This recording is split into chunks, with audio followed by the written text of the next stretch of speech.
భక్తులారా, మీకు శ్రీకృష్ణుడి ఆశీర్వాదాలతో స్వాగతం. జీవితంలో అన్నీ కోల్పోయినా దారి కనిపించని చీకటిలో అసలు ఆవిరైపోయిన ఆ క్షణంలో ఎప్పుడైనా మీకు అనిపించిందా? ఎటు చూసినా నిస్సహాయత, నిరాశ మాత్రమే కనిపిస్తున్నాయి. కాని ఆ క్షణంలోనే ఒక్కసారిగా ఏదో జరుగుతుంది, అర్థంకాని మనసును తడమని ఒక అనుభవం. అది కేవలం యాదృచ్ఛికం కాదు, అది దేవుని సంకేతం. మీ జీవితంలో మంచి రోజులు రాబోతున్నప్పుడు భగవంతుడు మౌనంగా కొన్ని సంకేతాలు పంపుతాడు. ఆ సంకేతాలను మీరు గుర్తించగలిగితే మీ జీవితం శాశ్వతంగా మారిపోతుందని అర్థం చేసుకోండి. ఈ కథ ఆ దివ్య సంకేతాల గురించినది. ఈ సంకేతాలను తెలుసుకుని మీరు ఆశ్చర్యపోతారు. బహుశా మీ జీవితాన్ని కొత్త దృక్కోణంతో చూడటం ప్రారంభిస్తారు. మీరు ఈ కథను చూస్తున్నారంటే అది కేవలం యాదృచ్ఛికం కాదు, శ్రీకృష్ణుని సంకేతం కావచ్చు. ఈ కథను ఆద్యంతం శ్రద్ధగా వినండి. ఒక్క క్షణం కూడా వదిలేయకండి. ఎందుకంటే అధూరమైన శ్రద్ధ అధూర ఫలితాన్నిస్తుంది. మీరు ఈ కథను మధ్యలో వదిలేస్తే దేవుడు మీరు తనకు సమయం ఇవ్వడానికి సిద్ధంగా లేరని భావించవచ్చు. మనం దేవునికి సమయం ఇవ్వనప్పుడు ఆయన కూడా మన పిలుపును కొంతకాలం వేచి ఉంచుతాడు. కాబట్టి పూర్తి ప్రేమతో, భక్తితో, విశ్వాసంతో ఈ దివ్య సందేశాన్ని చివరి వరకు వినండి. ఎవరికి తెలుసు, ఈ కథలోని ఒక్క వాక్యంలో, ఒక్క క్షణంలో మీరు సంవత్సరాలుగా ఎదురుచూస్తున్న సమాధానం దాగ ఉండవచ్చు. మీ హృదయం ఈ సందేశం నీకోసమే అని చెబితే కామెంట్లో తప్పక రాయండి. జై శ్రీ రాధాకృష్ణ. ఈ కథను హృదయపూర్వకంగా ఇష్టపడండి. సబ్స్క్రైబ్ చేయండి, బెల్ ఐకాన్ నొక్కండి. తద్వారా శ్రీకృష్ణుని తదుపరి సంకేతం వచ్చినప్పుడు మీరు వెంటనే గుర్తించగలరు. శ్రీకృష్ణుడు చెబుతాడు, మీరు అలసిపోయినా నడవటం ఆపకండి. ఎందుకంటే ఆ క్షణంలోనే నేను మీకు అత్యంత సమీపంగా ఉంటాను. ప్రతి అడ్డంకిలో ఒక దారిగా ఉంటుంది. ప్రతి చీకటి వెనుక ఒక వెలుగు దాగా ఉంటుంది. మీరు కేవలం విశ్వాస జ్యోతిని వెలిగించాలి. మీరు ఎక్కడున్నా, ఎలా ఉన్నా శ్రీకృష్ణుడు మీపై, మీ కుటుంబంపై, మీ హృదయంపై తన అనంత కృపను కురిపిస్తాడు. మీ జీవితం సుఖం, శాంతి, భక్తి, ప్రేమంతో నిండిపోవాలని మా ప్రార్థన. ఇదే మా వినతి. చాలాసార్లు మనిషి జీవితంలో చేసే అతిపెద్ద తప్పు ఏమిటంటే తన బాధలు ఎన్నటికీ తీరవని భావించడం. కష్టాలు నలువైపులా చుట్టుముట్టినప్పుడు తన అదృష్టమే చెడిపోయిందని అనుకుంటాడు. కానీ శ్రీకృష్ణుడు చెబుతాడు, బాధలు తారాస్థాయికి చేరినప్పుడు అది ఒక సంకేతం. ఇక మార్పు రాబోతోంది. రాత్రి సూర్యోదయానికి ముందు అత్యంత చీకటిగా ఉంటుంది.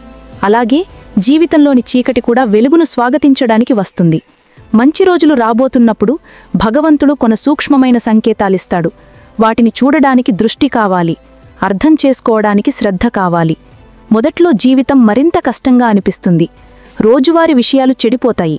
సమస్యలు ఒకదాని వెనక ఒకటి వస్తాయి. సంబంధాల్లో సంఘర్షణలు, పనిలో అడ్డంకులు, శరీరంలో అలసట, ప్రతి రంగంలో విచ్ఛిన్నం అనిపిస్తుంది. ఇక్కడే మొదలవుతుంది భగవంతుని మొదటి సంకేతం, విచ్ఛిన్నం. శ్రీకృష్ణుడు చెబుతాడు, మట్టిని విరిచే వరకు కొత్త గింజ వేయలేం. పాత నిర్మాణాన్ని కూల్చకపోతే కొత్త భవనం నిలవదు.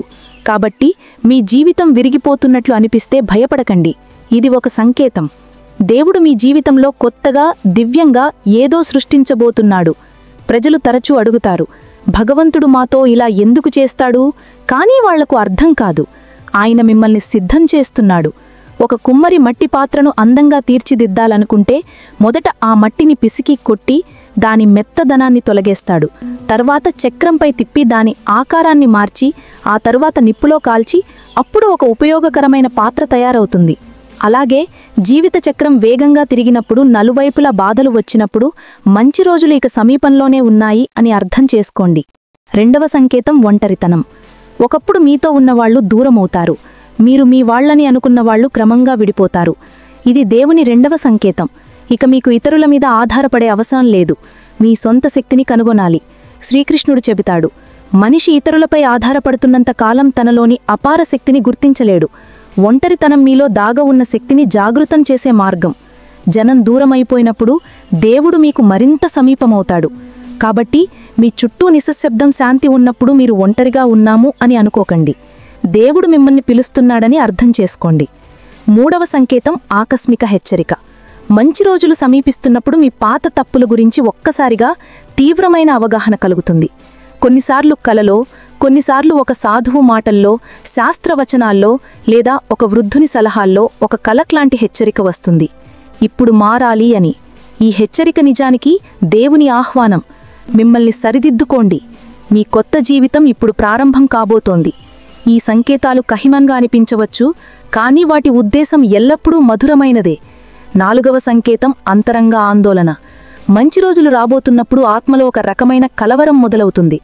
మనిషికి అర్థం కాడు ఎందుకు ఒక్కసారిగా ఇంత వ్యాకులత, ఏదో వెతుకుతున్నట్టు అనిపిస్తుంది అని ఉన్నా ఏదో లోపిస్తున్నట్టు భావిస్తాడు. నిజానికి అది ఆత్మ పిలుపు. ఇప్పుడు మేల్కో, సమయం వచ్చింది. శ్రీకృష్ణుడు గీతలో చెబుతాడు, మిమ్మల్ని మీరు ఉద్ధరించుకోండి. ఆత్మ స్వయంగా మిమ్మల్ని కదిలించినప్పుడు ఒక పెద్ద మార్పు మీ ద్వారం వద్ద నిలబడి ఉందని తెలుసుకోండి. 5వ సంకేతం ప్రకృతి మార్పు. భగవంతుడు మీ జీవితంలో శుభమార్పులు తీసుకురాబోతున్నప్పుడు ప్రకృతి కూడా దానికి తోడవుతుంది. ఒక్కసారిగా వాతావరణం మీ మనసును మార్చేస్తుంది. పక్షుల కిలకిలనాదం ప్రత్యేకంగా అనిపిస్తుంది. సూర్యాస్తమయం, సూర్యోదయం కొత్త అనుభూతినిస్తాయి. ఇవన్నీ సంకేతాలు.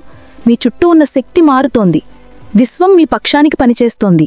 మీ కర్మలు అంత పుణ్యాన్ని సంచితం చేశాయి. ఇప్పుడు ఫలితం రాబోతోంది. శ్రీకృష్ణుడు చెబుతాడు, అర్జునుడు యుద్ధ సమయంలో అత్యంత భ్రమలో, బాధలో ఉన్నప్పుడు నేను గీతనిచ్చాను. అత్యంత చీకటిలో జ్ఞాన బీజాన్ని నాటాను. కాబట్టి ఇప్పుడు అన్నీ తిరగబెట్టినట్టు అనిపిస్తున్న వాళ్లకు ఇది గొప్ప ఆశాదీపం. ఇప్పుడు మీరు సిద్ధంగా ఉన్నారు. ఎక్కువగా తడబడిన ఆత్మే అత్యంత జాగృతమవుతుంది. ఎక్కువగా పడిపోయిన వ్యక్తే అత్యంత ఎత్తుకు ఎగరడానికి జన్మిస్తాడు. కానీ ఈ సంకేతాలను గుర్తించడానికి 2 విషయాలు అవసరం: శ్రద్ధ, ఓర్పు. శ్రద్ధ లేకపోతే వీటిని అర్థం చేసుకోలేము. ఓర్పు లేకపోతే వీటిని దాటలేము. చాలాసార్లు భగవంతుడు సంకేతాలిచ్చినా మనం మన చింతల్లో, నిరాశలో అంతగా మునిగిపోయి వాటిని చూడలేము.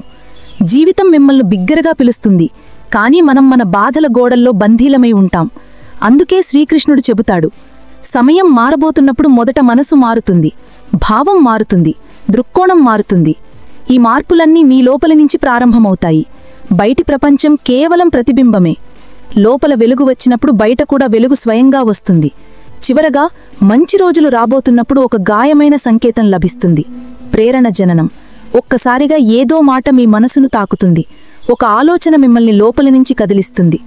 ఒక గ్రంథ శ్లోకం, భజన, పంక్తి, సాధువు దృష్టి, ఇవన్నీ మీలో సుసుప్తంలో ఉన్న శక్తిని జాగృతం చేస్తాయి. అప్పుడు మీరు కొత్త జీవితం వైపు అడుగులు వేస్తారు. అది మీ నిజమైన స్వరూపం. ఆ రోజు మీరు కేవలం మీకోసం కాదు, ఇతరుల కోసం కూడా వెలుగు అవుతారు. జీవిత దిశ అనిశ్చితంగా ఉన్నప్పుడు, నలువైపులా పొగమంచు కమ్మినప్పుడు, ప్రతి మార్గంలో వైఫల్యం గాలివాటంలా వస్తున్నప్పుడు, అయినా లోపల ఎక్కడో నేను విరిగిపోలేదు అన్న భావన మిగిలితే అప్పుడు అర్థం చేసుకోండి, శ్రీకృష్ణుని అదృశ్య స్పర్శం మీ జీవితంలో దిగివచ్చిందని. ఇదే ఆ సమయం. మంచి రోజులు రాకముందు భగవంతుడు తన అత్యంత రహస్యమైన సంకేతాలను ఇవ్వడం ప్రారంభిస్తాడు. చాలాసార్లు మనిషి తన జీవితంలోని అతిపెద్ద సమస్యలను శాపంగా భావిస్తాడు. కానీ కృష్ణుడు తెలుసు, మీపై జరుగుతున్నది భవిష్యత్తులో అందమైన అధ్యాయానికి ఆరంభం. ఒక గింజకు మట్టిలో కప్పబడి చీకటిలో ఉండి విరిగి కుళ్ళిపోవడం బాధ అయితే, అదే పుష్పంగా మారే సిద్ధత కూడా ఇప్పుడు.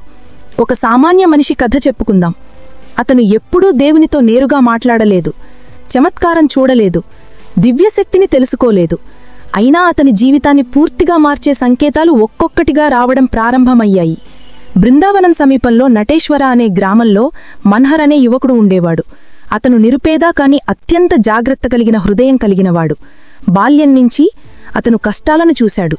తండ్రి ఆవులు కాసేవాడు, తల్లి ఆలయంలో పూలు సమర్పించే పని చేసేది. కుటుంబంలో పెద్దగా భక్తి లేదు. కాని మన్హర్ లోపల ఒక నిశ్శబ్ద భావన పెరిగింది. ఏదో శక్తి తనను చూస్తోందని. ఒకరోజు వర్షం బాగా కురుస్తోంటే, ఇంటి పైకప్పు కారుతోంటే మన్హర్ తన మూలలో కూర్చొని అన్నాడు, ఓ ప్రభూ, నాకోసం మీరు ఏమీ చేయలేరా? ఆ నిష్కల్మసమైన ప్రశ్న ఆకాశంలో ఒక లహరిని లేపింది. ఆ రాత్రి అతను ఒక కల చూశాడు. శ్రీకృష్ణుడు ధ్యానంలో కూర్చుని మాట్లాడకుండా అతని వైపు చూస్తున్నాడు. ఆ దృష్టిలో కోపం లేదు, చిరునవ్వు లేదు, కేవలం ప్రతీక్ష. అతను గబగబా లేచాడు. చెమటలతో తడిసిపోయాడు. ఆ రాత్రి నుంచి అతని జీవితంలో చిన్న చిన్న సంకేతాలు రావడం ప్రారంభమయ్యాయి. మొదటి సంకేతం, గ్రామంలో అతన్ని తిరస్కరించేవాళ్లు ఒక్కసారిగా వినమ్రంగా మాట్లాడటం మొదలుపెట్టారు. మన్హర్ స్వభావం ఇంతకు ముందు నుంచి శాంతంగానే ఉండేది. కాని ఇప్పుడు అతనిలో ఒక ఆత్మవిశ్వాసం పుట్టింది. అది అతనికి తాను గుర్తించలేదు. అతను ఎవరినీ నిందించేవాడు కాదు, తన్ను తాను శపించుకునేవాడు కాదు. రోజూ ఉదయం ఆవులకు మేత వేయడం, మధ్యాహ్నం తల్లికి సహాయం చేయడం, రాత్రి నిశ్శబ్దంగా కూర్చుని దేవుని నామం తలచడం, ఇదే అతని జీవన విధానం. ఒకరోజు గ్రామంలో ఒక వృద్ధ బ్రాహ్మణుడు వచ్చాడు. అతను సంవత్సరాలుగా తీర్థయాత్రలు చేస్తున్నాడు. అతను గ్రామస్తులను ఒక ప్రశ్న అడిగాడు. ఈ గ్రామంలో ఎవరైనా ఏ ఆశ లేకుండా సేవ చేసే యువకుడు ఉన్నాడా? ప్రజలు మన్హర్ పేరు చెప్పారు. బ్రాహ్మణుడు అతని దగ్గరకు వెళ్లి ఒకే ఒక్క మాట చెప్పాడు. ఎవడు ఏమీ అడగకుండా ఇస్తాడో అతనికి భగవంతుడు అన్నీ ఇస్తాడు. అంతే, అతను వెళ్ళిపోయాడు. ఇది రెండవ సంకేతం. మన్హర్కు ఆ మాట అర్థం కాలేదు, కాని అతను లోపలి నుంచి కొంచెం ఆత్మస్థైర్యం పొందాడు. మూడవ సంకేతం ఆలయంలో ప్రధాన పూజారి అనారోగ్యంతో బాధపడినప్పుడు ప్రారంభమైంది. ఎవరూ అతని స్థానం తీసుకోవడానికి సిద్ధంగా లేరు. పెద్దలు సంప్రదించి మన్హర్ పేరు సూచించారు. పెద్ద విద్యాభ్యాసం లేకపోయినా తన శ్రద్ధ, శుద్ధతతో అతన్ని ఆలయ సేవకుడిగా నియమించారు. శ్రీకృష్ణుని చరణాల వద్ద కూర్చోవడం, దీపం వెలిగించడం, తులసి సమర్పించడం ఇవన్నీ మన్హర్కు జీవిత పరిపూర్ణతలా అనిపించాయి. కాని అతనికి తెలియదు, శ్రీకృష్ణుడు దీని ద్వారా అతని పరీక్ష తీసుకుంటున్నాడని.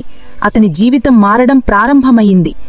ఆలయానికి వచ్చే చాలామంది అతని చూసి అద్భుతమైన శాంతి అనుభవించారు. ఒక వృద్ధ మహిళ ఏడుస్తూ, బేటా, నేనిక్కడ సంవత్సరాలుగా వస్తున్నాను, కాని ఈరోజు మొదటిసారి శ్రీకృష్ణుడు ఇక్కడే ఉన్నట్టు అనిపించింది అని చెప్పింది. ఇది 4వ సంకేతం. ప్రజలు మీ ద్వారా దేవుణ్ణి చూడటం మొదలెట్టినప్పుడు దేవుడు మీలో నివసిస్తున్నాడని అర్థం. ఇప్పుడు అతని జీవితంలో అతిపెద్ద సంకేతం వచ్చింది. అపార దున్హకం. అతని తల్లి ఒక్కసారిగా అనారోగ్యంతో పడిపోయి కొన్ని రోజుల్లోనే మరణించింది. ఈ ఆఘాతం అతనికి సహించలేనిది.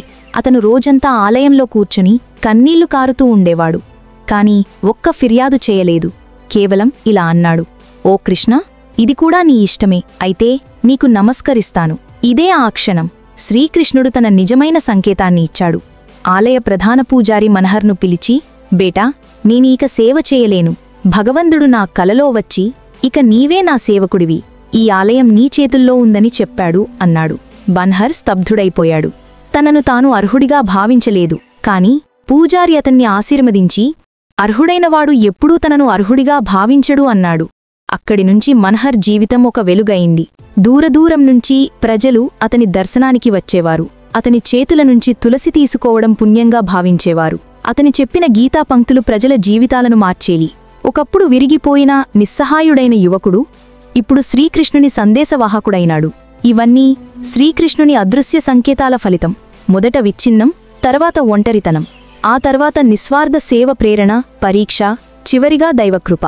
మీ జీవితంలో ఒకదాని తర్వాత ఒకటి సంఘటనలు జరిగినప్పుడు అని వింతగా అనిపించినప్పుడు ఆగి చూడండి, ఆలోచించండి. బహుశా అది శ్రీకృష్ణుడే మిమ్మల్ని తాకుతూ వెళుతున్నాడు. ఆయన శైలి ఎప్పుడూ స్పష్టంగా ఉండదు. ఆయన మౌనంగా మీ మార్గాన్ని మారుస్తాడు. మీ లోపలి శక్తిని జాగృతం చేస్తాడు. మీ నిజస్వరూపాన్నే మీకు పరిచయం చేస్తాడు. మీ జీవితంలో మార్పు ప్రారంభమై మీరు కాదని అనిపించినప్పుడు భయపడకండి. శ్రీకృష్ణుడు మీ లోపలికి దిగవచ్చాడు. ఇప్పుడు ఏది జరిగినా అది మీకోసం కాదు, ఆయన కోసం, భగవంతుని కోసం. జరిగే పనిలో వైఫల్యం అనేదే లేదు. జీవిత స్రవంతి సాధారణంగా ఉన్నప్పుడు ఒక్కసారిగా తర్కానికి అందని మలుపులు వస్తాయి. అప్పుడు అర్థం చేసుకోండి, ఇప్పుడు దేవుడు మీ భాగ్యంలో జోక్యం చేసుకోవడం ప్రారంభించాడు. శాస్త్రం, బుద్ధి అర్థం చేసుకోలేని చమత్కారాలు, మంచి రోజులు దగ్గరలోనే ఉన్నాయని సంకేతాలు. ఎందుకంటే భగవంతుడు స్వయంగా మీ కథలోకి దిగినప్పుడు మొదట దాన్ని గజిబిజి చేస్తాడు, తర్వాత దాన్ని అందంగా అల్లుతాడు, చివరిగా జరిగేది దివ్యంగా ఉంటుంది. ఇప్పుడు శ్రీకృష్ణుడు స్వయంగా సంకేతాలు ఇచ్చే ఒక కథలోకి ప్రవేశిద్దాం. ఈ సంకేతాలు సాధారణ సంఘటనలా కనిపిస్తాయి, కానీ వాటి ప్రభావం జీవితానికి కొత్త ఆయామాలను ఇస్తుంది. విపుల్ అనే యువకుడి కథతో ప్రారంభిద్దాం. అతను చమత్కారాలను నమ్మేవాడు కాదు. చదువుకున్న యథార్థవాది అయిన విపుల్ కర్మను మాత్రమే నమ్మేవాడు. అతనికి దేవుడు కేవలం ఒక భావన, మానసిక ఆసరా మాత్రమే. అతను పూజలు చేయడు, ఆలయాలకు వెళ్లడు, ప్రవచనాలు వినడు. ఏది జరగాలో నేనే చేస్తాను, దేవుణ్ణి మధ్యలో తెచ్చే అవసరం లేదు అనేవాడు. కాని జీవితం ఎప్పుడు ఎవరికి ఏం నేర్పుతుందో ఎవరికీ తెలీదు. విపుల్ తన కుటుంబం కోసం పెద్ద కలలు కన్నాడు. తండ్రికి మంచి సంరక్షణ, తల్లికి అందమైన ఇల్లు, చెల్లెలి పెళ్లి, తనకు స్వంత వ్యాపారం. కాని సమయం గడిచే కొద్దీ అతని కష్టానికి ఏమీ ఫలితం రాలేదు. 3 సార్లు వ్యాపారం ప్రారంభించాడు, 3 సార్లు నష్టపోయాడు. 5 ఉద్యోగాలు చేశాడు. ప్రతిసారీ యజమాని మారాడు లేదా కంపెనీ మూతపడింది. విపుల్ విరిగిపోవడం మొదలైంది. అతని మనసు మాత్రమే కాదు, విశ్వాసం కూడా కదిలిపోయింది. ఒకరోజు అతను తన గ్రామానికి తిరిగి వచ్చాడు. అక్కడ బాల్యంలో శ్రీకృష్ణుని ఆలయం దగ్గర ఆడుకునేవాడు. ఆలయం ఇప్పుడు శిథిలమై పూజారి వృద్ధుడై ఆలయం నిర్జనంగా ఉంది. ఆ రాత్రి విపుల్ ఆలయ ప్రాంగణంలో కూర్చుని మొదటిసారి దేవునితో మాట్లాడాడు. మీరు నిజంగా ఉంటే ఇప్పుడు ఏదైనా చేసి చూపించండి, లేకపోతే మీరు కేవలం కథల్లోనే ఉన్నారని నేను నమ్ముతాను. ఇది సవాలు కాదు, ప్రార్థన కాదు, ఒక అలిసిన మనసు యొక్క చివరి పిలుపు. మరుసటి రోజు ఆలయంలో ఒక వృద్ధ మహిళ వచ్చింది. ఆమె సంవత్సరాల క్రితం గ్రామాన్ని వదిలి తీర్థయాత్రలకు వెళ్లినవారు. ఆమె పూజారితో ఇలా అన్నది, నేను కలలో శ్రీకృష్ణుణ్ణి చూశాను. ఆయన చెప్పారు, విపుల్ వస్తాడు, ఈ ఆలయం అతని చేతుల్లో మళ్లీ పునర్జన్మం పొందుతుంది. పూజారి నవ్వి విపుల్ నిన్నే వచ్చాడు అన్నాడు. వృద్ధ మహిళ, మరి ఆలస్యమెందుకు అని అన్నది. విపుల్కు నమ్మకం కలగలేదు. ఎవ్వరికీ తనను తెలియదు, అయినా తన పేరు చెప్పి ఇలాంటి నిర్ణయం వినడం ఆశ్చర్యం. ఇది చమత్కారం యొక్క మొదటి సంకేతం. అదే రోజు ఒక సాధువు ఆలయానికి వచ్చాడు. అతను విపుల్ను పిలిచి ఒకే ఒక్క వాక్యం చెప్పాడు, నీవు నమ్మలేదు కాబట్టి నీకు సంకేతాలు పంపాను, కాని ఇప్పుడు నమ్ము, ఎందుకంటే చమత్కారం ఇది కేవలం ప్రారంభం. సాధువు తన సంచిలోంచి శ్రీకృష్ణుని మట్టి విగ్రహాన్ని తీసి, దీన్ని ప్రతిష్ఠించు, ప్రతిరోజూ దీపం వెలిగించు, మిగిలినదంతా స్వయంగా జరుగుతుంది అన్నాడు. విపుల్ ఈసారి ఎలాంటి తర్కం లేకుండా ఆ విగ్రహాన్ని ప్రతిష్ఠించాడు. అక్కడినుంచి అతని జీవితంలో ప్రతిరోజూ ఒక కొత్త చమత్కారం ప్రారంభమైంది. మొదటి చమత్కారం అదే రోజు జరిగింది. గ్రామంలో ఒక వ్యాపారి వచ్చి, నాకు నీతితో పనిచేసే ఒక యువకుడు కావాలి, నీ పేరు విన్నాను అన్నాడు. విపుల్ ఆ పనిని స్వీకరించాడు. మొదటి వారంలోనే వచ్చిన లాభం అతను గతంలో చేసిన 3 ప్రయత్నాల కంటే ఎక్కువ. రెండవ చమత్కారం, అతని చెల్లెలి పెళ్లి సంవత్సరాలుగా ఆగిపోయినది ఒక్కసారిగా మంచి సంబంధం వచ్చింది. ప్రజలు ఇది ఎలా జరిగింది అని అడిగారు, కాని విపుల్కు తెలుసు ఇది ఎవరో చేస్తున్నారని. మూడవ చమత్కారం, ఆలయం ఎవరూ చూడనిది ఇప్పుడు ప్రతిరోజూ ప్రజలతో నిండిపోయింది. కొందరు కలలో కృష్ణుడు పిలిచాడు అన్నారు, మరికొందరు లోపలికి వచ్చిన వెంటనే మనసు శాంతమైంది అన్నారు. విపుల్ ప్రతిరోజూ దీపం వెలిగించి ఆ విగ్రహం ముందు కూర్చునేవాడు.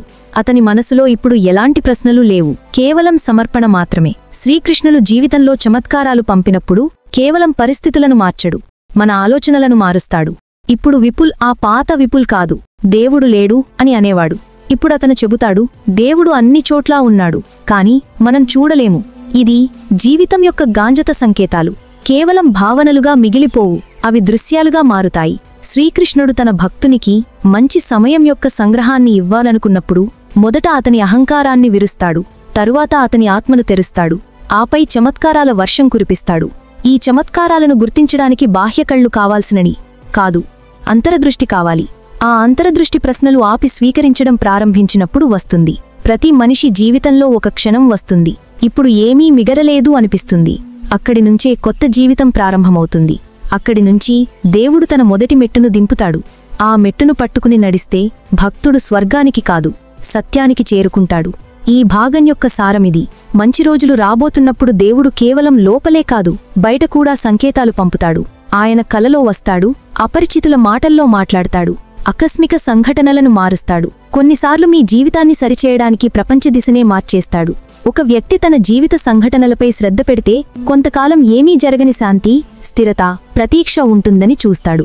కాని ఒక్కసారిగా సమయం వచ్చినప్పుడు అన్ని వేగంగా మారడం ప్రారంభమవుతాయి.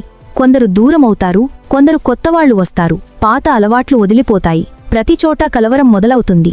ఆ సమయంలో సాధారణ మనిషి భయపడతాడు, కాని శ్రీకృష్ణుణ్ణి తెలిసినవాడు అర్థం చేసుకుంటాడు. ఇది సంకేతం, మంచి రోజులు ఇక దగ్గరలోనే ఉన్నాయి. ఈ భాగంలో శ్రీకృష్ణుడు తన భక్తుని జీవిత దిశను ఎలా మారుస్తాడు, నెమ్మదిగా కాదు, వేగంగా అర్థం చేసుకునే ప్రయత్నం చేద్దాం. ప్రణవ్ అనే యువకుడి కథతో ప్రారంభిద్దాం. అతను ఒక పర్వత ప్రాంతంలో నివసించే సాధారణ ఉపాధ్యాయుడు.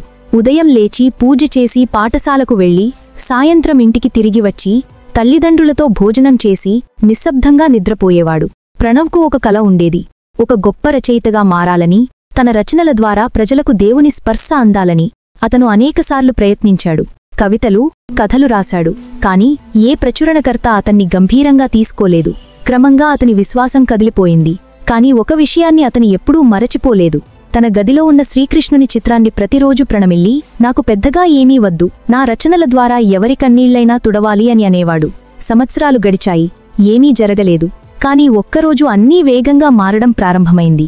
ఒక ఉదయం అతను పాకశాలకు వెళ్ళినప్పుడు ప్రబంధకుడు, ప్రభుత్వం ఈ పాకశాలను మూసివేయబోతుంది, విద్యార్థుల సంఖ్య తగ్గబోతుంది, వాళ్లను ఇతర పాకశాలలకు మార్చాలి అని చెప్పాడు. ఈ వార్త విని ప్రణవ్ షాక్ అయ్యాడు. అతని జీవితంలో ఉన్న స్థిరత ఒక్కసారిగా కదిలిపోయింది. అదే రోజు ఇంటికి తిరిగి వచ్చినప్పుడు ఒక సంపాదకుడి నుంచి ఈమెయిల్ వచ్చింది. మీరు 3 ఏళ్ల క్రితం పంపిన ఒక కథ ఇప్పుడు మాకు అందింది. దీని ప్రచురించేందుకు అనుమతిస్తారా? ఆ కథలు ప్రణవ్ దాదాపు మర్చిపోయాడు. అతను లోపలి నుంచి వణికిపోయాడు. ఇది యాదృచ్ఛికం కాదు. ఒకవైపు ఉద్యోగం పోతోంది, మరోవైపు రచనకు ద్వారం తెరుచుకుంటోంది. ఇది మంచిదా చెడ్డదా అని అతనికి అర్థం కాలేదు. 3వ రోజు ఒక మహిళ వచ్చింది. ఆమె ఒక ప్రసిద్ధ ఆధ్యాత్మిక సంస్థలో పనిచేసేది. ఆమె ప్రణవ్తో, మీ రచనలు చూసి చాలా ఆకట్టుకున్నాం. హిమాలయాల్లోని సాధువుల కథలు రాయడానికి మీరు మాతో పాటు ప్రయాణం చేయగలరా అని అడిగింది. ఇప్పటికి 3 సంఘటనలు జరిగాయి. ఉద్యోగం ముగింపు, రచన ప్రారంభం, ఆధ్యాత్మిక ఆహ్వానం. ఈ 3 కేవలం 3 రోజుల్లో జరిగాయి. ప్రణవ్ శ్రీకృష్ణుని చిత్రం ముందు కూర్చుని నిశ్శబ్దంగా, ఇవి నీ సంకేతాలా ప్రభూ అని అన్నాడు. ఆ రాత్రి అతనికి కల వచ్చింది. శ్రీకృష్ణుడు కమలంపై కూర్చొని నవ్వుతూ, మంచి రోజులు రాబోతున్నప్పుడు మొదట పాత నిర్మాణాలు కూల్చబడతాయి. సమయం యొక్క గతి వేగవంతం చేస్తాను. తద్వారా నీవు చేరుకోవలసిన చోటికి త్వరలా చేరుకుంటావు. అక్కడ నేను నీకోసం ఎదురుచూస్తున్నాను అని చెప్పాడు. ప్రణవ్ కళ్ళు చెమర్చాయి. అతను అర్థం చేసుకున్నాడు. ఈ మార్పు శిక్ష కాదు, శ్రీకృష్ణుని సంకేతం. సమయం వచ్చిందని అతను ఆ మహిళతో హిమాలయాలకు ప్రయాణించాడు. అక్కడ సాధువులతో కలిసి ఉంటూ వారు చెప్పిన సత్యకథలను రాశాడు. అతని కథలు ఆధ్యాత్మిక పత్రికల్లో ప్రచురితమయ్యాయి. ప్రజలు అతని రచనలతో అనుబంధం పెంచుకున్నారు. ప్రతి కథలో దైవ సంకేతాలు, కర్మగద భక్తి మాధుర్యం ఉండేవి. 1 సంవత్సరంలోనే ప్రణవ్ ప్రసిద్ధ రచయితగా మారాడు. కాని అతనిలో అహంకారం లేదు, ఆడంబరం లేదు. అతను ఇప్పటికీ శ్రీకృష్ణుని ఆ చిత్రం ముందు కూర్చుని, నేను ఏమీ కాదు, కేవలం కలం సిరా నీవే ప్రభూ అనేవాడు. సమయం వేగంగా పరుగెత్తినప్పుడు, ప్రతిచోటా మార్పులు వస్తున్నప్పుడు మనిషి భయపడకూడదు. ఆ సమయం ప్రభువు రాకడ యొక్క ప్రకటన. సముద్రం తుఫానుకు ముందు నిశ్శబ్దంగా ఉంటుంది. అలాగే మంచి సమయానికి ముందు జీవితం కదిలిపోతుంది. శ్రీకృష్ణుడు మీ లోపలి మార్పును కోరినప్పుడు బయటి ప్రపంచాన్ని కదిలిస్తాడు. తద్వారా మీరు లోపలివైపు శ్రద్ధ పెడతారు. ఆయన సంకేతమే ఇదే. నీవు ఇంతకుముందు ఉన్న చోట ఆగపోకు, ఎందుకంటే నీకోసం నేను ముందు చాలా అందమైన దాన్ని సిద్ధం చేశాను. ఈ గతి నిన్ను ఎగరడానికి సిద్ధం చేస్తుంది. ఈ మార్పు నిన్ను నీతో నీవు కలవడానికి తీసుకువస్తుంది. ఈ భాగ్యం యొక్క సారం, మంచి రోజులు సమీపిస్తున్నప్పుడు దేవుడు సమయం యొక్క గతిని వేగవంతం చేస్తాడు. అప్పుడు అన్నీ అస్థిరంగా అనిపిస్తాయి. పాత సంబంధాలు విరిగిపోతాయి, కొత్త బాధ్యతలు వస్తాయి. జీవితగతి వేగవంతమవుతుంది. తద్వారా నీవు త్వరగా ప్రభువు దగ్గరకు చేరుకుంటావు. మనిషి చేతన సీమితం కావచ్చు, కాని అతని ఆత్మ అనంతంతో అనుసంధానమై ఉంటుంది. మంచి సమయం రాబోతున్నప్పుడు మొదట ఆత్మే సంకేతాలను అందుకుంటుంది. ఈ సంకేతం శబ్దాలలో ఉండదు, సమాచారంలో ఉండదు, భవిష్యత్వాణిలో ఉండదు. ఇదొక నిశ్శబ్ద అనుభవం. ఎలాంటి కారణం లేకుండా మనిషి హృదయాన్ని ఆనందంతో నింపుతుంది. అదే సమయం మనిషి అంటాడు, నాకు తెలియదు ఎందుకు, కాని ఈరోజు మనసు చాలా తేలికగా ఉంది. అతనికి తెలియదు, అది అతని మనసు కాదు, అతని ఆత్మ భవిష్యత్తును చూసి సంతోషిస్తోంది. ఈ భాగంలో ఆత్మకు మంచి రోజులు రాబోతున్నాయని ముందుగానే ఎలా తెలుస్తోందో, శ్రీకృష్ణుడు తన ప్రియభక్తులను మొదట లోపలి నుంచి ఎలా సిద్ధం చేస్తాడో, ఆ తర్వాత బయటి ప్రపంచాన్ని ఎలా మారుస్తాడో తెలుసుకుందాం. ఈ కథ యొక్క నైనా ఒక సాధారణ అమ్మాయి. పెద్దగా చదువుకోలేదు, ఆశయాలు లేవు. కాని ఆమెను ప్రత్యేకంగా చేసిన ఒక విషయం ఆమె సరళమైన, శాంతమైన, దైవమైన మనసు. నైనా జీవితం బాల్యం నుంచి కష్టాలతో నిండి ఉంది. తండ్రి చిన్న వయసులోనే మరణించాడు. తల్లి కుట్టుపనితో ఇంటిని నడిపింది. నైనా కూడా చిన్న వయసు నుంచి పనిచేయడం మొదలుపెట్టింది. కాని ఈ కష్టాలు ఆమెలో ఎలాంటి కీనతను నింపలేదు. బదులుగా ఆమె దేవునితో ఒక అనుబంధాన్ని ఏర్పరచుకుంది. ఆమెకు విశ్వాసం ఉండేది, ప్రభువు అన్నీ తెలుసు, కేవలం ఓర్పు ఉంచాలి. ఒకరోజు ఉదయం నైనా మనస్సు అసాధారణంగా శాంతంగా, సంతోషంగా ఉంది. ఆమె తల్లితో, అమ్మా, ఎందుకో తెలియదు కాని ఈరోజు లోపలి నుంచి చాలా ఆనందంగా ఉంది అని చెప్పింది. తల్లి నవ్వి, ఆత్మ సంతోషిస్తున్నప్పుడు ఏదో మంచి రాబోతోందని అర్థం అని అన్నది. నిజానికి నైనా ఆత్మ ఇప్పటికే తెలుసుకుంది, జీవితంలో ఒక కొత్త అధ్యాయం ప్రారంభం కాబోతోందని. ఇదే దేవుడు తన నిజమైన భక్తులకు మొదట ఇచ్చే సంకేతం. ఆ రోజు నైనా ఆలయానికి వెళ్ళింది. అక్కడ ఒక వృద్ధ మహిళను కలిసింది. ఆమె నైనాతో, అమ్మా, నీ ముఖం చూస్తే ఏదో పనికోసం ప్రభువు నిన్ను ఎన్నుకున్నట్టు అనిపిస్తోంది అని అన్నది. నైనా తల వంచుకుంది. మరుసటి రోజు ఆమెకొక ఫోన్ వచ్చింది. ఒక స్థానిక స్వచ్ఛంద సంస్థ నుంచి. ఒక చిన్న గ్రంథాలయంలో సహాయకురాలిగా ఉద్యోగం ఇచ్చారు. ఆమె పని చిన్నపిల్లలకు పుస్తకాలు చదివి వినిపించడం, కథలు చెప్పడం. నైనాకు చదవడం, చదివి వినిపించడం అంటే ఇష్టం. ఈ ఉద్యోగం ఆమె కోసమే సృష్టించినట్టు అనిపించింది. అక్కడ ఆమె కొన్ని కథలు స్వయంగా రాయడం మొదలుపెట్టింది. దేవుని కరుణ, తల్లి కూతురు సంబంధం, ఆత్మప్రేమ గురించి ఆ కథలు పిల్లలను మంత్రముగ్ధులను చేశాయి. 3 నెలల్లోనే సంస్థలోని ఒక అధికారి ఆమె కథలను చదివి ఒక రచయితతో పంచుకున్నాడు. ఆ తరువాత జరిగినది నైనా ఊహించనిది. ఒక పెద్ద ప్రచురణ సంస్థ నుంచి ప్రతిపాదన వచ్చింది. మీ కథలను ప్రచురించాలనుకుంటున్నాం, మీరు సిద్ధమా? నైనా ఆశ్చర్యపోయింది. పాఠశాలకు కూడా సరిగ్గా వెళ్లలేని ఆ అమ్మాయి ఇప్పుడు తన కథలు ప్రచురణకు సిద్ధమవుతున్నాయి. ఒకరోజు శ్రీకృష్ణుని ఆలయంలో కూర్చొని ఉండగా ఆమెకు ఒక కల వచ్చింది. శ్రీకృష్ణుడు, నీవు నిశ్శబ్దంగా పాత్రలు కడుగుతూ కూడా నన్ను స్మరించావు. నీ పిలుపు నేను విన్నాను.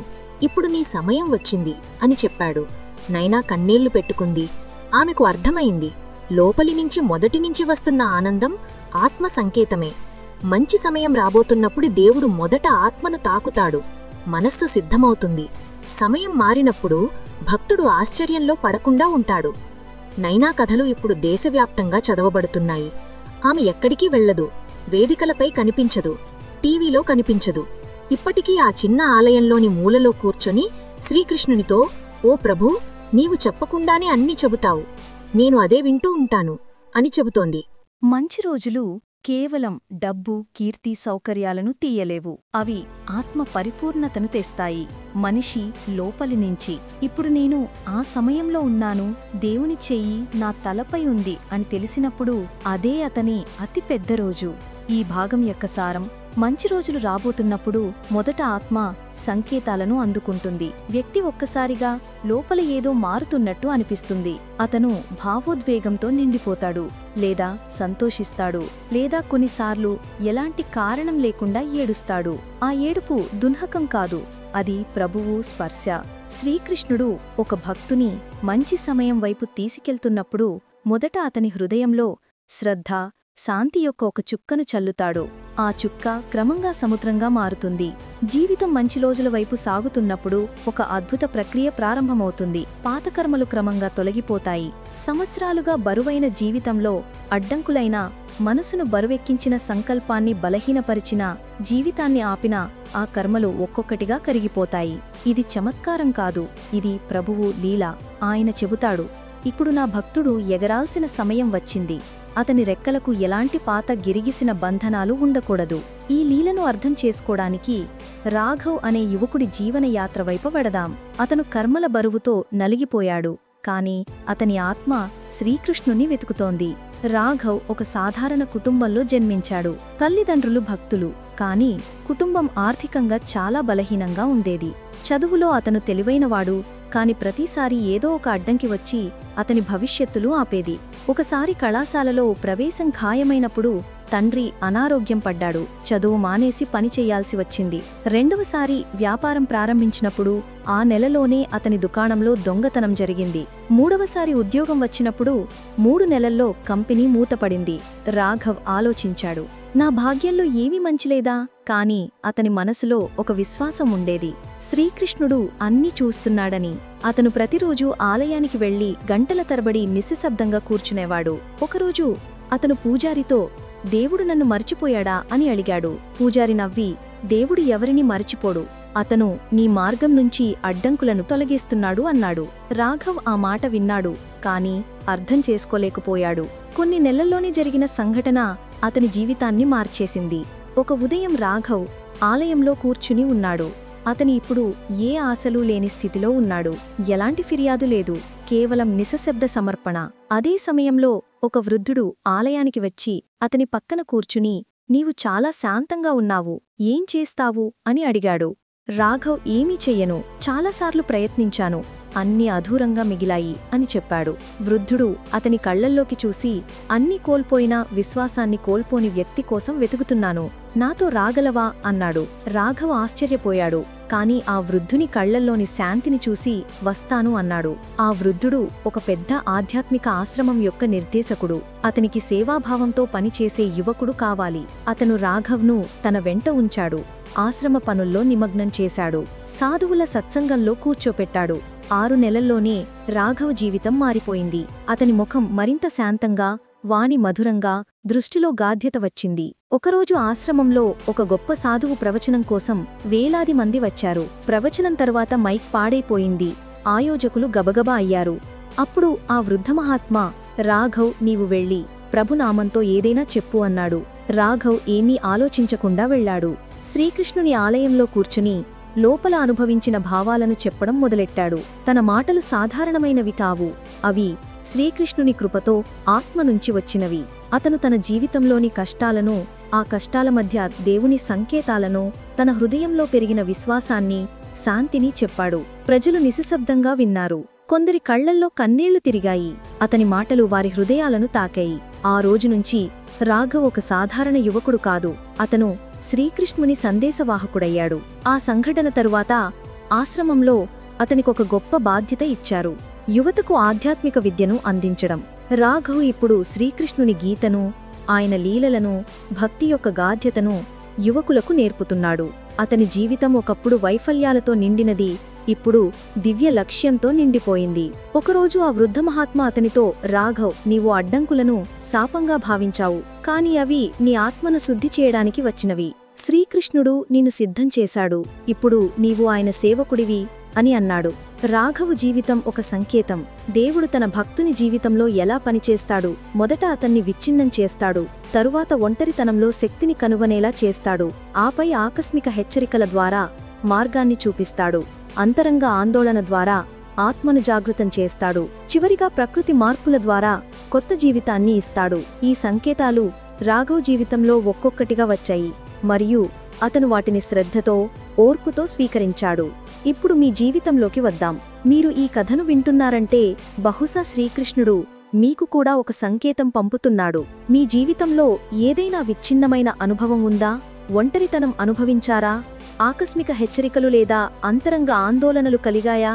ప్రకృతిలో ఏదైనా కొత్త అనుభూతిని గమనించారా? ఈ ప్రశ్నలను మీ హృదయంతో అడగండి. ఒకవేళ మీ లోపల ఏదో కదిలినట్టు అనిపిస్తే అది శ్రీకృష్ణుని స్పర్శ కావచ్చు. శ్రీకృష్ణుడు గీతలో చెబుతాడు, నేను నీ హృదయంలోనే ఉన్నాను, నీవు నన్ను వెదకాల్సిన అవసరం లేదు, కేవలం నీ లోపలికి చూడు. మంచి రోజులు రాబోతున్నప్పుడు ఆయన సంకేతాలు మొదట హృదయంలోనే కనిపిస్తాయి. ఒక్కసారి మీరు ఆ సంకేతాలను గుర్తించడం ప్రారంభిస్తే మీ జీవితం ఒక దివ్య యాత్రగా మారుతుంది. ప్రతి అడ్డంకి ఒక సంకేతంగా, ప్రతి బాధ ఒక పరీక్షగా, ప్రతి ఒంటరితనం ఒక ఆహ్వానంగా కనిపిస్తుంది. చివరిగా ఒక సాధారణ కథతో ముగిద్దాం. ఈ కథ సాధారణ జీవితంలో దేవుని సంకేతాలు ఎలా దాగి ఉంటాయో చెబుతుంది. సుమిత్ అనే వ్యక్తి ఒక చిన్న పట్టణంలో జీవించాడు. అతను ఒక సాధారణ ఉద్యోగి. జీవితంలో పెద్ద ఆశలు లేవు, కాని ఒక చిన్న కల ఉండేది: తన కుటుంబాన్ని సంతోషంగా ఉంచడం. అతని జీవితం సాధారణంగా సాగుతోంది. కాని ఒకరోజు అతని జీవితంలో అన్నీ తలక్రిందులయ్యాయి. అతని ఉద్యోగం పోయింది, ఇంట్లో ఆర్థిక సమస్యలు మొదలయ్యాయి, భార్యతో సంబంధంలో ఒత్తిడి పెరిగింది. సుమిత్ నిరాశలో మునిగిపోయాడు. ఒక రాత్రి అతను ఇంటి దగ్గర ఒక చిన్న ఆలయంలో కూర్చుని ఉన్నాడు. అక్కడ ఒక పాత గీత పుస్తకం కనిపించింది. అతను దాన్ని తెరిచాడు. ఒక శ్లోకం కళ్ల ముందు పడింది: కర్మణీవాధికారస్తే మా ఫలేషు కదాచన. నీకు కర్మ చేసే అధికారముంది, ఫలితంపై కాదు. ఈ వాక్యం అతని మనసును తాకింది. అతను ఆ రాత్రి ఒక నిర్ణయం తీసుకున్నాడు: ఫలితాల గురించి ఆలోచించకుండా కేవలం తన కర్తవ్యాన్ని చేయడం. మరుసటి రోజు నుంచి సుమిత్ చిన్న చిన్న పనులు చేయడం మొదలెట్టాడు. అతను ఒక స్థానిక దుకాణంలో సహాయకుడిగా పనిచేయడం ప్రారంభించాడు. సాయంత్రం పిల్లలకు ఉచితంగా చదువు చెప్పేవాడు. అతని శ్రద్ధ, నిజాయితీ గ్రామంలోని పెద్దల దృష్టిని ఆకర్షించాయి. ఒకరోజు ఒక వ్యాపారి అతనితో, సుమిత్, నీకు నీతి ఉంది, నాతో కలిసి పనిచేయాలనుకుంటావా అని అడిగాడు. ఆ ప్రతిపాదన సుమిత్ జీవితాన్ని మార్చేసింది. కొన్ని సంవత్సరాల్లోనే అతను ఆ వ్యాపారంలో భాగస్వామి అయ్యాడు. అతని కుటుంబం సంతోషంగా, స్థిరంగా మారింది. సుమిత్ ఒకరోజు ఆలయంలో తిరిగి కూర్చుని ఆ గీత పుస్తకాన్ని తెరిచాడు. అతను నవ్వుతూ, ఓ కృష్ణ, నీవు ఒక చిన్న శ్లోకంతో నా జీవితాన్ని మార్చావు అని అన్నాడు. ఇది శ్రీకృష్ణుని చివరి సంకేతం. ఒక చిన్న సంఘటన, ఒక చిన్న మాట, ఒక చిన్న స్పర్శ జీవితాన్ని దివ్యంగా మార్చగలదు. ఈ కథలన్నీ ఒకే సత్యాన్ని చెబుతాయి: మంచి రోజులు రాబోతున్నప్పుడు శ్రీకృష్ణుడు మౌనంగా సంకేతాలను పంపుతాడు. ఆ సంకేతాలు కొన్నిసార్లు కష్టాల రూపంలో, కొన్నిసార్లు ఒంటరితనంలో, కొన్నిసార్లు ఆకస్మిక హెచ్చరికలలో, కొన్నిసార్లు అంతరంగ ఆందోళనలో, కొన్నిసార్లు ప్రకృతి మార్పులలో కనిపిస్తాయి. మీరు ఈ సంకేతాలను గుర్తించగలిగితే మీ జీవితం ఒక దివ్యయాత్రగా మారుతుంది. ఈ కథను పూర్తి చేసే ముందు ఒక చిన్న వినతి. మీ జీవితంలో ఏదైనా ఒక సంకేతం కనిపిస్తే దాన్ని కామెంట్లో రాయండి. బహుశా మీ కథ ఇతరులకు స్ఫూర్తినిస్తుంది. మీ హృదయం ఈ కథను నీకోసమే అని చెబితే జై శ్రీ రాధాకృష్ణ అని కామెంట్లో రాయండి. ఈ కథను ఇష్టపడండి, సబ్స్క్రైబ్ చేయండి, బెల్ ఐకాన్ నొక్కండి. తద్వారా శ్రీకృష్ణుని తదుపరి సంకేతం మీకు తప్పక చేరుతుంది. శ్రీకృష్ణుడు మీ జీవితంలో మంచి రోజులను తీసుకురావాలని, మీ హృదయం ఆయన కృపతో నిండిపోవాలని, మీ జీవితం శాంతి, సంతోషం, భక్తితో పరిపూర్ణమవ్వాలని మా ప్రార్థన. జై శ్రీకృష్ణ.